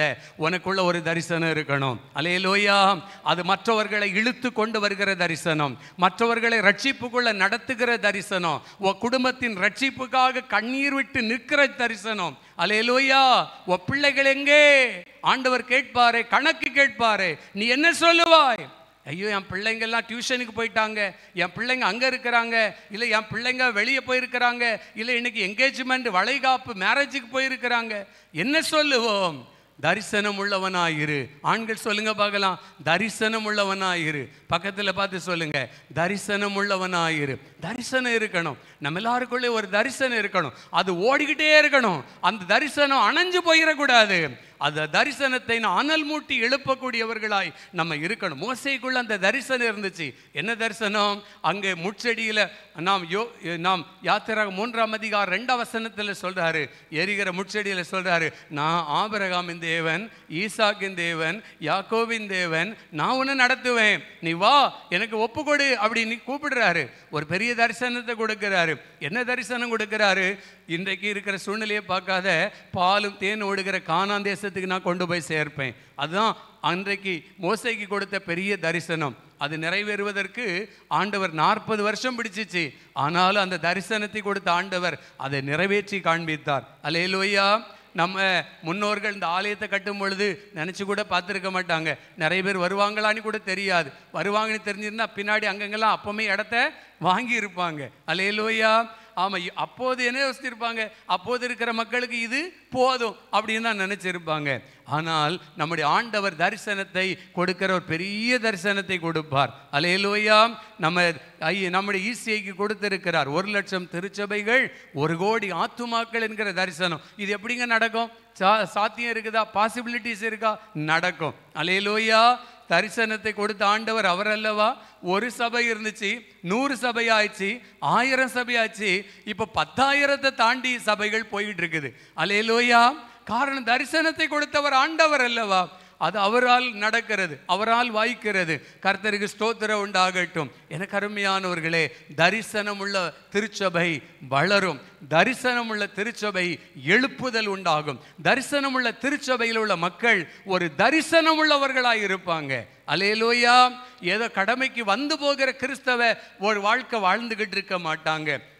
எனக்கு அருமையானவர்களே, பவுலை குறித்து ஒரு தரிசனம் கொடுத்தார். அப்போஸ்தலர் 9:15 அவனை நான் தெரிந்து கொண்ட பாத்திரம் என்று சொல்லி ஆண்டவர் தரிசனம் கொடுத்தார். அந்த தரிசனத்தை அவன் உணர்ந்து அவன் கடந்து போனான். ஆண்டவர் அவனை எடுத்து பயன்படுத்தினார். 2வது காரியம், ரோமர் 12ஆம் அதிகாரம் 11ஆம் வசனத்தை பாருங்கள். 2வது காரியம், ஒரு சபையில் எழுப்புதல் வரணும்னா, ஒரு சபை மிஷனரி ஊழியத்தின் மேல் பாரமுள்ள சபையா இருக்கணும்னா, முதல் காரிய தரிசனம் இருக்கணும் நமக்குள்ள. ஏதோ வாழ்ந்தோம், பிறந்தோம், வாழ்ந்துட்டோம், இங்கே வந்து வாழ்க்கப்பட்டுட்டோம், வாழ்ந்துதானே ஆக வேண்டியது இருக்குது அப்படின்னு சொல்லி ஏதோ வேதனையோடு அல்ல. எனக்கு அருமையான தேவ பிள்ளையே, நம்ம ஒவ்வொருத்தரை குறித்தும் ஆண்டவர் ஒரு நோக்கம் வச்சிருக்கிறாரு. அல்லேலூயா. உங்கள் வாழ்க்கையை குறித்து ஆண்டவர் ஒரு திட்டம் வச்சிருக்கிறாரு. நீங்கள் அந்த அதுக்கு ஒப்பு கொடுத்தால், அவருடைய கரத்தில் உங்கள் வாழ்க்கையை அர்ப்பணித்தால், அதை அவர் நேர்த்தியாக பயன்படுத்துவார். தரிசனம் உள்ளவனாயிரு. 2வது ரோமர் 12:11 சொல்லுகிறது, அனலுள்ளவனாயிரு. அல்லேலூயா. அனலுள்ளவனாயிரு. எப்படி இருக்கணுமா? அனலுள்ளவனாய் இருக்கணும். நெருப்பு எரிஞ்சுக்கிட்டு இருக்குது, அந்த நெருப்ப பக்கத்தில் ஈ போனால் டமார்னு ஈ என்ன செய்ய பொசுங்கி போகிறது. அனல் உள்ளவனாயிரு. நிறைய நேரத்தில் கிறிஸ்தவங்க வாழ்க்கையில் நம்ம குளிர்ந்து போயிடுறோம், குளிர்ந்து போய் விடுகிறோம். ஒரு நெருப்பு கட்டையிலிருந்து எரிகிற அந்த நெருப்புக்கே அனல் இருந்தால் அப்போ எரிமலை இருக்கிறது அல்லவா? எரிமலை பொங்கி நெருப்பை கக்குகிறது பாருங்க. அந்த எரிமலை அண்ட போக முடியுமா? நம்ம வாழ்க்கை அப்படிதான் இருக்கணும், அனலா இருக்கணும், ஒரு ஃபயரா இருக்கணும். அல்லேலூயா. அனல் உள்ளவர்களா இருக்க வேண்டும். பக்கத்தில் உள்ளவங்க பார்த்து சொல்லுங்க, அனலுள்ள வாழ்க்கை வாழுங்க. ஆமா, நீங்க குளிர்ந்து போய் வெதுவெதுப்பா இருந்தீங்கன்னா ஆண்டவர் உங்களை வாமிட் பண்ணி போட்டுருவார்னு சொல்லுங்க. அல்லேலூயா. வேதம் தாங்க சொல்லுது, ஆண்டோடைய சத்திய வார்த்தை தான் சொல்லுது. வெளிப்படுத்தல் 3:15 வாசி பாருங்க. உங்க ஆவிக்குரிய வாழ்க்கையில நீங்க அனலும் இல்லாம குளிரும் இல்லாம இருந்தீங்கன்னா, வெதுவெதுப்பா இருந்தீங்கன்னா வாந்தி பண்ணி போட்டுருவாராம். எனக்கு அருமையானவர்களே, அப்படிப்பட்ட ஒரு வாழ்க்கை நம்ம இருக்கக்கூடாது. கிறிஸ்தவ வாழ்க்கையில அனல் உள்ளவர்களாக இருங்கள். இந்த மிஷினரி ஞாயிறில் நம்ம வாழ்க்கையில் நம்ம எப்படி இருக்கணும்? அனல் உள்ளவர்களாக, ஒரு ஃபயரா இருக்கணும். உங்க வீட்டில் நீங்க அப்படி அனலா இருக்கணும், ஷார்ப்பா இருக்கணும். ஒரு தடவை சொன்னா அப்படி ஸ்பார்க் மாதிரி பிடிச்சுக்கணும். அல்லேலூயா. அனல் உள்ளவர்களாக இருக்கணும். நிறைய நேரத்தில் நம்ம அப்படி இல்லை, நம்ம பிள்ளைகள் கூட அப்படி இல்லை. வெட்கத்தோடு சொல்லுகிறேன். எனக்கு அருமையானவர்களே, நிறைய இடத்துல பாருங்க, நான் அடிக்கடி இந்த ஒலிம்பிக்கில், இந்த செஸ்ஸில், நிறைய ப்ரோக்ராமில், நிறைய காம்படிஷனில் நான் பார்க்கும்பொழுதெல்லாம் கிறிஸ்தவங்க பேர் ஒன்றாவது வருமானி பார்ப்பேன்.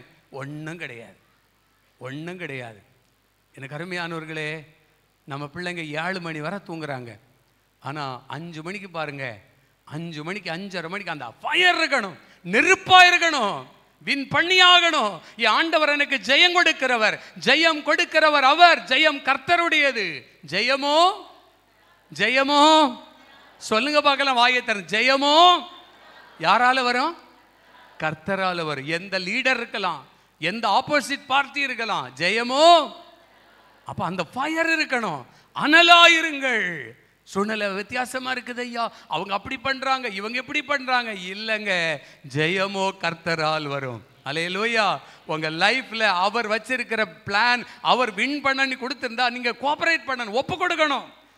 2 மணிக்கு எழும்ப சொன்னா எழும்பணும், 5 மணிக்கு எழும்ப சொன்னா எழும்பணும், 10 மணிக்கு எழுந்து ஜெபம் பண்ண சொன்னா ஜெபம் பண்ணணும். ஆண்டவரே சாரி ஆண்டவரே, ரொம்ப டயர்டா இருக்கிறேன், இன்னைக்கு பைபிள் வாசிக்காம தூங்கிறேன், ஜெபம் பண்ணாம தூங்கிறேன், ஆண்டவரே டயர்டா இருக்கு, 7 மணி வரை தூங்குறேன். அனலாயிருங்கள். அல்லேலூயா. சொல்லுங்க, அனலாயிருங்கள். நம்ம ஆண்டவர் யார் தெரியுமா? மங்கி எரிகிற திரிய கூட அணைய விட மாட்டாராம். அல்லேலூயா. மங்கி எரிகிற திரிய கூட அணையாம பாதுகாக்கிற ஆண்டவர் அனலாயிருன்னு சொல்றாரு. நெறிஞ்சு போச்சு நாணல், முடிஞ்சு போச்சு வாழ்க்கை, நெறிந்த நாணலை கூட முறியாமல் பாதுகாக்கிறவர். அல்லேலூயா. அனலாயிருங்கன்னு சொல்றாரு. அதைத்தான் நம்ம முதலாம் வேத பாடமா வாசிச்சோம். எலியா தகர்க்கப்பட்டு உடஞ்சு போய் கிடந்த பலிபீடத்தை செப்பனிட்டான், உடஞ்சு போச்சு. நிறைய பேர் வாழ்க்கை அப்படிதான் இருக்குது. ஆமா, சர்ச்சுக்கு வந்து அப்படியே சோர்ந்து போயிட்டோம். பைபிளை வாசிச்சு ஜெபம் பண்ணி சோர்ந்து போயிட்டோம். ஒரு இன்ட்ரெஸ்டா இல்லை, உற்சாகம் இல்லை, அனல் இல்லை. ஆலயத்துக்கு வர்றது அனலற்று போன ஒரு நிலைமையில வந்து போய்கிட்டு இருக்கிறோம். எனக்கு அருமையானவர்களே, எலியா தகர்க்கப்பட்டு கிடந்துச்சு, அனல் வரல, அக்கினி வரல. தகர்க்கப்பட்ட பலிபீடத்தை சரிப்படுத்தி செப்பனிட்டு, உனக்கு இஸ்ரவேல் நீ பேரை வைக்கிற அப்படின்னு சொல்லி பேரை வச்சு, ஆண்டவரே நீர் கேட்டருளும் என்று சொல்லி ஒப்பு கொடுத்த பொழுது அக்கினி இறங்குச்சு. அல்லேலூயா. அனலா இருக்கணும்னு சொன்னா எதெல்லாம் சரிப்படுத்தணுமோ இன்னைக்கு சரிப்படுத்தணும். அல்லேலூயா. ஆமா, ஒழுங்கினத்தை விரும்புகிறவர் அல்ல. ஒழுங்கின இருக்கிற இடத்துல அனல் வர முடியாது, அக்கினி வர முடியாது. எனக்கு அருமையானவர்களே, நம்முடைய ஆவிக்குரிய வாழ்க்கையில் எங்கெல்லாம் ஒழுங்கின இருக்குதோ அதையெல்லாம் ஆண்டவர்கிட்ட ஒப்பு கொடுத்தா நம்ம வாழ்க்கையை சரிப்படுத்தி அனலாய் மாற்றுவார். அல்லேலூயா. 3வது காரியம், ஆண்டவர் எழுப்புதலை கொடுக்க வேண்டும் என்றால் நம்முடைய திருச்சபை ஆண்டவர் பயன்படுத்தினா என்ன செய்யணும்? 3வது காரியம், சீசனாயிரு. அல்லேலூயா. தரிசனம் உள்ளவனாயிரு, அனலாயிரு. 3வது காரியம் சீசனாயிரு. மார்க் 1:17 வாசிக்கிறோம். இயேசு அவர்களை நோக்கி, என் பின்னே வாருங்கள், உங்களை மனுஷர்களை பிடிக்கிறவர்களாக்குவேன் என்றார். அல்லேலூயா. சீசனாயிரு. சொல்லுங்க பார்க்கலாம். விசுவாசியாயிரு அப்படின்னு சொல்லலை. எப்படி சொல்லணும்? விசுவாசியாவே நான் 40 வருஷம் இந்த சபையில் விசுவாசியாவே இருந்து அதே இடத்துல உட்காருவேன், அதே பெஞ்சில் உட்காருவேன், நான் மட்டும் வருவேன், நான் மட்டும் போவேன், விசுவாசியாவே இருந்துட்டு போயிடுவேன். அல்லேலூயா.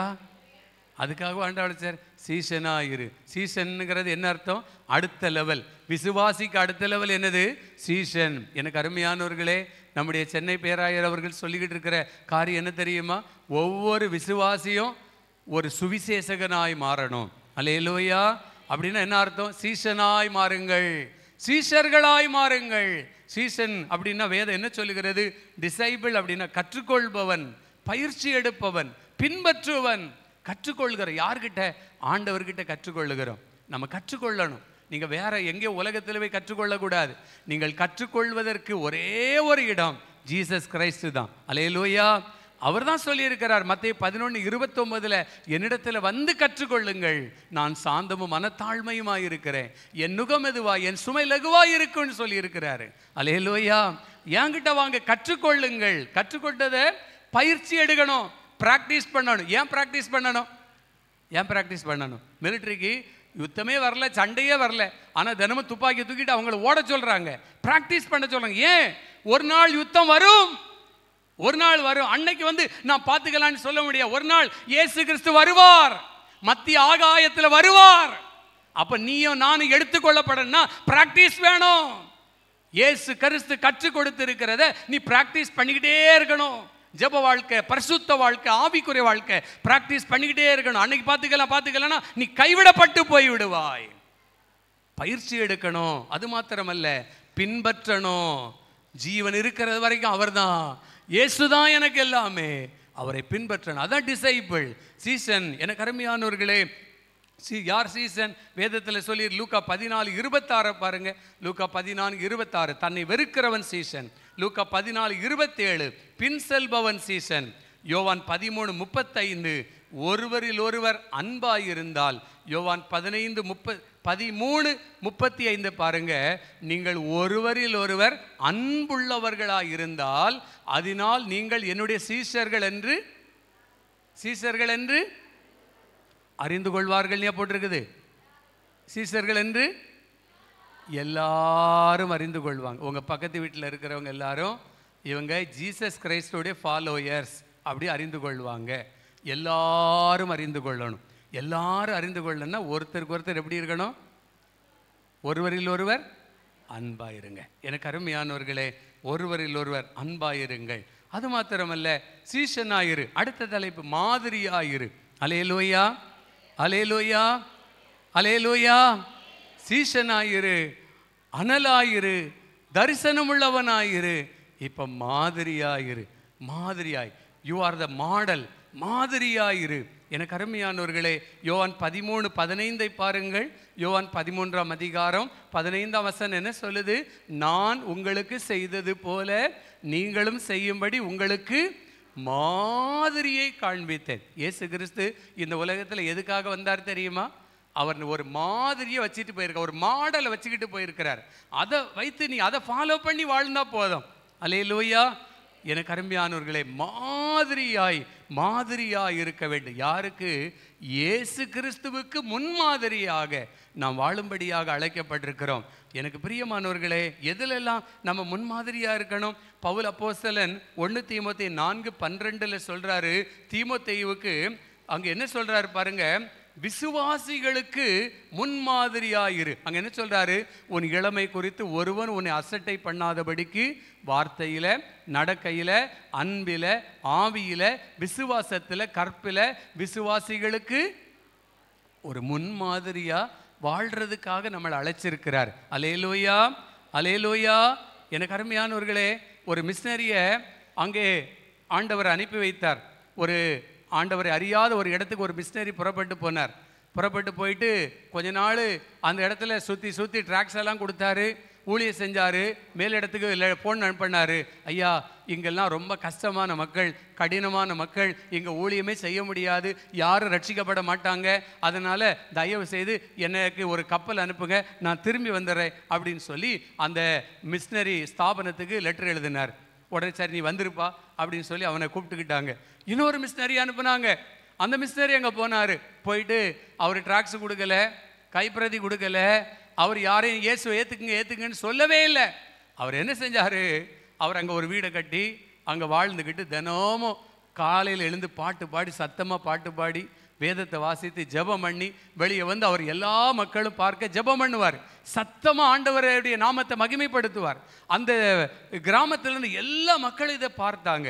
அதை பார்த்து மக்கள் தொடப்பட்டார்கள், ரட்சிக்கப்பட்டார்கள், இயேசு ஏற்றுக்கொண்டார்கள். அல்லேலூயா.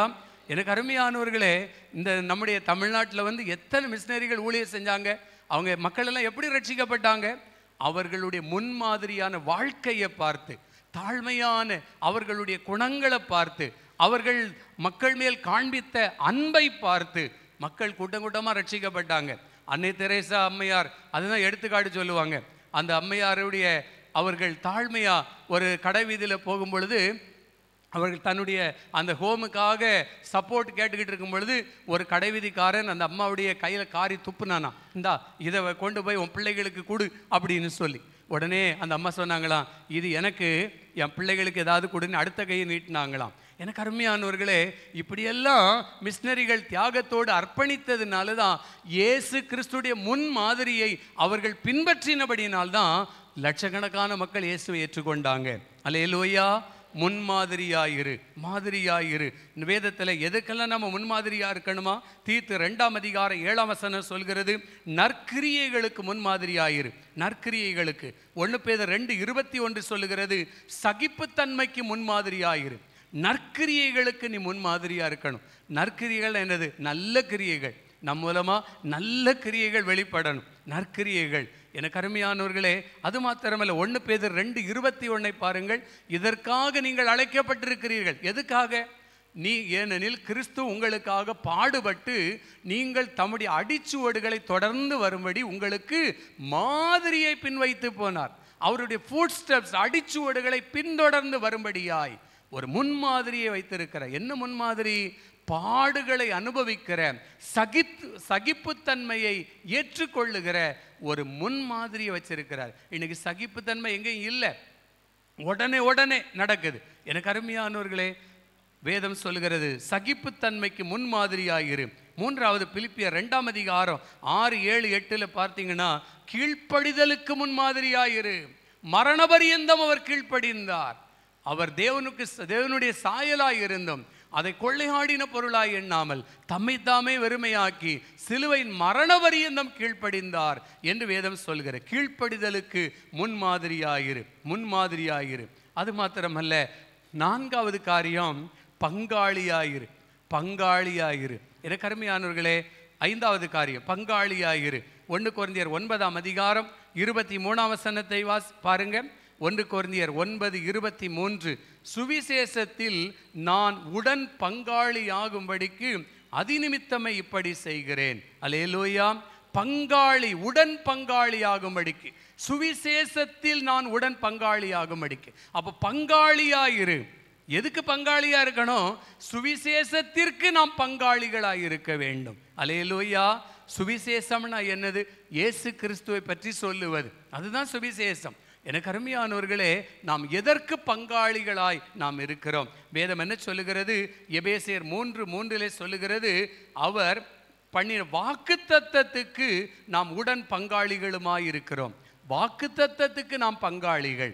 அது மாத்திரமல்ல, எபேசியர் 5, நீங்கள் 1 பேதுரு 4ஆம் அதிகாரம் 13ஆம் வசனத்தில் பார்ப்பீங்கன்னா, பாடுகளுக்கு நாம் பங்காளிகளாக இருக்கிறோம். இயேசு கிறிஸ்துடைய பாடுகளுக்கு நாம் பங்காளி. எப்படி? அவர் பாடுபட்டதுனால நம்ம அவருடைய தழும்புகளால் நம்ம என்ன செய்கிறோம்? குணமாக்கப்படுகிறோம்.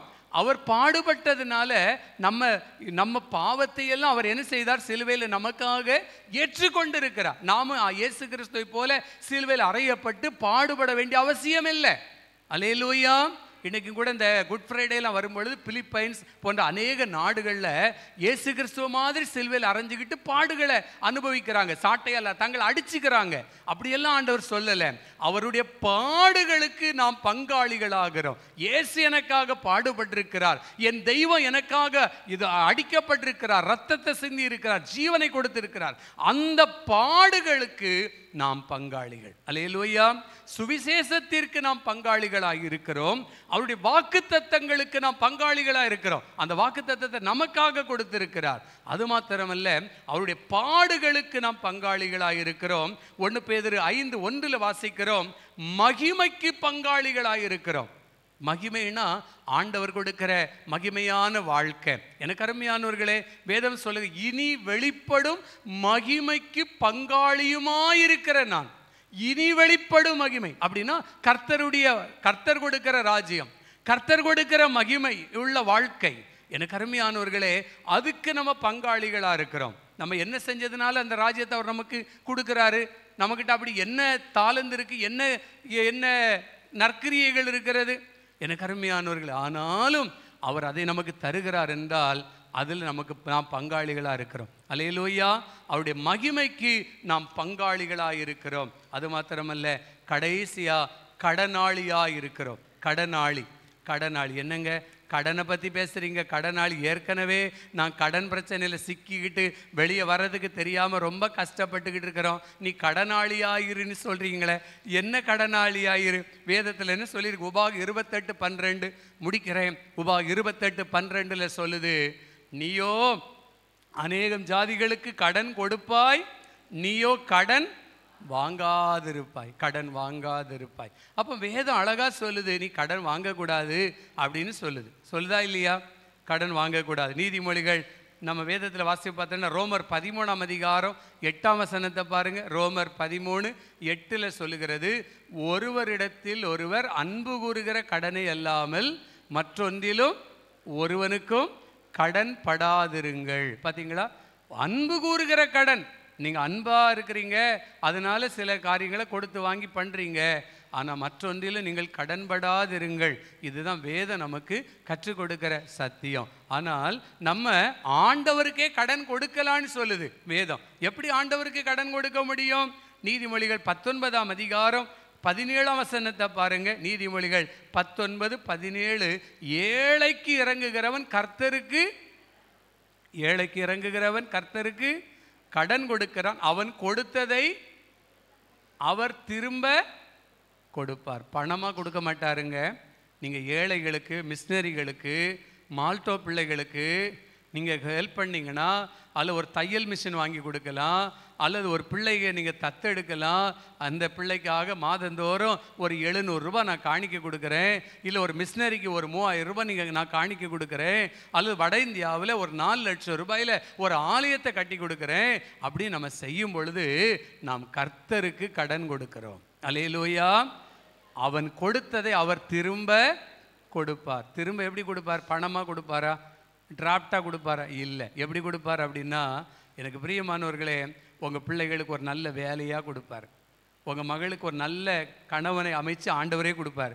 அவங்க என்ன டவுரியே வேண்டாம் அப்படின்னு சொல்கிற ஒரு நல்ல கணவனை கொடுப்பார். அப்புறம் உங்கள் பிள்ளைகளுக்கு நல்ல சுகத்தை கொடுப்பார். இந்த வருஷத்தில் நோயே வராமல், வியாதியே வராமல், ஆஸ்பத்திரிக்கு அலையாமல் நல்ல சுகத்தை கொடுப்பார். இதெல்லாம் ஆண்டவர் கொடுக்குற ஆசீர்வாதம். அல்லேலூயா. ஆண்டவருக்கு காசை கொடுத்தா காசாக தான் கொடுப்பார் அப்படின்னு கிடையாது. அவன் கொடுத்ததை அவர் திரும்ப கொடுப்பார். அவர் எப்படி கொடுப்பார் அப்படின்னா, நன்மையான ஈவுகளாய் கொடுப்பார் என்று வேதம் சொல்லுகிறது. யாக்கோபு 1 வாசிக்கிறோம், நன்மையான எல்லா ஈவுகளும் ஜோதிகளின் பிதாவினிடத்திலிருந்து இறங்கி வருகிறது. அவர் நன்மையான ஈவுகளாக கொடுப்பாரு. நீங்க எங்கேயோ அலைஞ்சிக்கிட்டு இருந்திருப்பீங்க, இந்த பிரச்சனை தீரலையேனி, ஆண்டவர் ஒரு அரை மணி நேரத்தில் தீர்த்து கொடுப்பாரு. அல்லேலூயா. நீங்க எவ்வளவோ பணம் செலவு பண்ணி முடியாத அற்புதமா நடத்தி கொடுப்பாரு. நன்மையான ஈவுகளாய் கொடுப்பார். ஏழைக்கு இறங்குகிறவன் கர்த்தருக்கு கடன் கொடுக்கிறான். ரோமர் 1:14 சொல்லுகிறது, நான் சுவிசேஷத்திற்கு நான் கடனாளியாக இருக்கிறேன். சுவிசேஷத்துக்கு நான் கடனாளி. எனக்கு அருமையானவர்களே, வேதத்திலே வாசி பார்ப்போம்னா சில காரியங்களை 2 தெசலோனிக்கர் 1:3 தேவனை ஸ்தோத்தரிப்பதற்கு நாம் கடனாளிகளாக இருக்கிறோம். 1 யோவான் 3ஆம் அதிகாரம் 16ஆம் வசனத்தில் வாசிக்கிறோம், ஜீவனை கொடுப்பதற்கு கடனாளிகளாக இருக்கிறோம். ஜீவனை கொடுக்கிறது யாருக்காக? சுவிசேஷத்திற்காக. அல்லேலூயா. வேற எதுக்காகவும் இல்லை, வேற எதுக்காகவும் இல்லை. எனக்கு அருமையானவர்களே, கடந்த நாளில் ஒரு சகோதரர் என்னை வந்து சந்தித்தார். ஆண்டவரை நேசிக்கிற ஒரு சகோதரர் துக்கத்தோடு கண்ணீரோடு வந்து சொன்னார், 35 வயது நிரம்பிய ஒரு வாலிபர், 2 சின்ன பிள்ளைங்க, ஒரு கிராமம், அவங்க சூதாடி கொண்டிருக்கிற அந்த வாலிபன் அதுலேருந்து வெளியே வர முடியல, குடிக்கிற ஒரு சகோதரன். அவங்க மனைவி சொல்லியிருக்கிறாங்க, 2 பிள்ளைங்க இருக்குது, ஒரு பொறுப்பில்லாத கணவனா இப்படி சூதாடிக்கிட்டு இருக்கிறிய, நீ எல்லாம் மனுஷனா போய் சாக வேண்டியது தானே அப்படின்னு கோபத்தில் ஒரு வார்த்தை சொல்லிட்டாங்க. சூதாடின மனுஷன் அப்படியே போட்டுக்கிட்டு ஓடி போய் தவறான ஒரு முடிவை செய்து மரித்து போயிட்டார். அந்த சௌரி கண்ணீரோடு அழுது புலம்புனாங்க, ஐயா ஜெபம் பண்ணுங்க ஐயா அப்படின்னு என்னிடத்துல சொன்னார். சொன்னதை நான் அப்படியே சொல்கிறேன். எனக்கு அருமையானவர்களே, இன்னைக்கு நிறைய நேரத்தில் நம்ம அப்படி தான் நம்ம இருக்கிறோம். பிரியமானவர்களே, உடனே அவங்களுக்கு கோபம் வந்துடுது. தாய் தகப்பன் ஒரு வார்த்தை சொல்ல முடியலை. இன்னைக்கு நிறைய குடும்பங்களில் பெற்றோர்கள் பிள்ளைங்ககிட்ட பேச முடியலை. அது கேட்கிற மனப்பான்மையில் பிள்ளைகள் இல்லை. எனக்கு பிரியமானவர்களே, வேதம் என்ன சொல்லுகிறது? ஜீவனை கொடுக்க கடனாளிகள். யாருக்கு ஜீவனை? சுவிசேஷத்திற்காக, கர்த்தருடைய ஊழியத்திற்காக, கர்த்தருடைய காரியங்களுக்காக. அல்லேலூயா. ராக்லாண்டு என்கிற ஐயா சிவகாசியில் வந்து ஊழியத்தை செய்த போது அவரை கல்லறிஞ்சாங்களாம். யோ தமிழே பேச தெரியலை, தமிழை படிச்சுட்டு வா ஐயா அப்படின்னு சொன்னாங்களாம். அவர் சிவகாசியில் கோதுமை மணியாக மறித்து அங்கேயே அவரை அடக்கம் பண்ணினாங்க. அவர் நினச்சிருந்தா அவர் சொந்த ஊருக்கு பிரயாணப்பட்டு போயிருக்கலாம். எனக்கு பிரியமானவர்கள், ஐடாஸ்கடர் அம்மையார், நிறைய பேரை நாம் சொல்லலாம். எனக்கு பிரியமான தேவ பிள்ளைகளே, சுவிசேஷத்திற்கு உயிரை கொடுப்பதற்கு அவர்கள் கடனாளிகளாக இருந்தாங்க. நம்ம என்ன செய்கிறோம்? நம்ம சபையின் ஊழியத்திற்காக நம்ம என்ன செய்கிறோம்? யோசிச்சு பாருங்க. எனக்கு அருமையானவர்கள், ஒரு காரியத்தை செய்கிறதுக்கு 10 தடவை ஃபோன் பண்ணி சொல்ல வேண்டியதாக இருக்குது. எனக்கு பிரியமான தேவ பிள்ளைகளே, நம்ம என்ன ஸ்பீடில் போயிட்டுருக்கிறோம் யோசிச்சு பாருங்க. சுவிசேஷத்தை அறிவிக்காவிட்டால் எனக்கு ஐயோ, அது என் மேல் விழுந்த கடமையாக இருக்கிறதே. நம்ம சொல்லணும் அல்லவா? சொல்லணும். இருக்கிறது போதும்னு சொல்லி திருப்திப்பட்டு கொள்கிற காலம் அல்ல. சுவிசேஷத்தை அறிவிக்க, ஜீவனை கொடுக்க கடனாளிகளாக இருக்கிறோம். 1 யோவான் 4:11 பாருங்கள். ஒருவரிடத்தில் ஒருவர் அன்பு கூற கடனாளிகளாக இருக்கிறோம். ஒருத்தருக்கு ஒருத்தர் அன்பு இல்லை. கிறிஸ்தவங்க தான் அன்பு இல்லை. மாமியார் மருமகள் பேசி பல நாள் ஆகுது. அப்படிப்பட்ட குடும்பங்கள் இருக்காங்க. கணவன்கிட்ட பேசாம 1 வருஷமா கோவிச்சுக்கிட்டு ஒரே வீட்டில் குடும்பத்தை நடத்துகிற கிறிஸ்தவங்க இருக்கிறாங்க. எனக்கு அருமையான தேவ பிள்ளைகளே, ஒருவரிடத்தில் ஒருவர் அன்பு கூறுவதற்கு கடனாளிகளாக இருக்கிறோம். 3 யோவான் 1:8 பார்த்தீங்கன்னா, சேர்த்து கொள்ள கடனாளியாக இருக்கிறோம். சர்ச்சைக்கெல்லாம் நீங்கள் இவெல்லாம் வேண்டாம் ஐயா, ஒன்றுக்கு லாய்க்கு வரமாட்டான், இவனை தள்ளி விட்டுருங்க, அப்படி இல்லை. எல்லாரையும் சேர்த்து கொள்ள கடனாளிகளாக இருக்கிறோம். அல்லேலூயா. ஒருத்தர் பலவீனமாக இருப்பான், ஒருத்தர் விசுவாச குறைவாக இருப்பா, எல்லாரையும் சேர்த்து கொள்ள கடனாளிகளாக இருக்கிற கர்த்தர் தாமே இந்த திருவசனங்களை ஆசீர்வதிப்பாராக. ஆமேன்.